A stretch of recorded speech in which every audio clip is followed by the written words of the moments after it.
Assalaamu calaykum kusoo dhawaada janaalka muuqaalkeena maanta waxaan kugu tusayaa application aad ku soo degsan kartid muuqaal kasta oo aad ku aragtid social mediaha hadduu ahaan lahaa muuqaal aad ku aragtay Facebooka, YouTube-ka, Instagram-ka ama dhammaan internet-ka oo idil daawasho wanaagsan.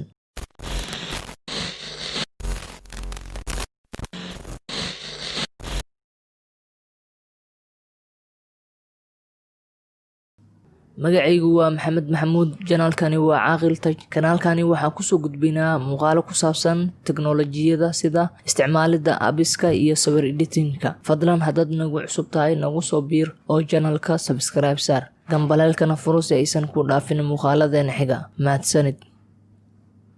ugu horeyn waxaad soo degsataa application-ka Feedmate version-kiisa ugu danbeeyay. Waxaa qaybta hoose ee description-ka ku soo dhigaya link ee kala soo deg. Marka aad la soo degtid kadib, hadda waxaan ku tusayaa qaabka aad ku soo degsan lahayd muuqaalada. Waxaad soo furataa Facebook-gaaga, waxaad tagtaa muuqaalka aad u baahan tahay in aad soo degsatid.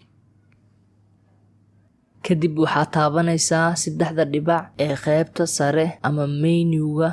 kadib waxaad taabanaysaa copy link. markaad koobiyeysid linkiga, waxaa hoos ka soo boodaya calaamad ku tilmaamayso in aad soo degsatid fiidiyoga. kadib calaamadaasi ayaa taabanaysaa, wuxuu si toos kuu geynayaa marka appka Feedmate-ka. kadib waxaad taabanaysaa calaamadda download-ka. waxaad dooranaysaa marka muuqaalka aad soo degsanaysid quality-ga uu ku yeelan lahaa. kadib download ayaa taabanaysaa.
muuqaal soo degsatid, waxaa kaa xigta oo kaliya in aad heshid muuqaalka linkigiisa. haddii aad heshid marka linkiga, waxaad u maraysaa sida tan oo kale oo linkiga ayaa koobiyeynaysaa, kadibna Feedmate-ka ayaa toos u tagaysaa. haddii marka aad muuqaalkani ka faa'iiday, fadlan muuqaalka ku caawi like-ta, siina share garee oo asxaabtaada gaarsii si ay wax uga faa'iidaan.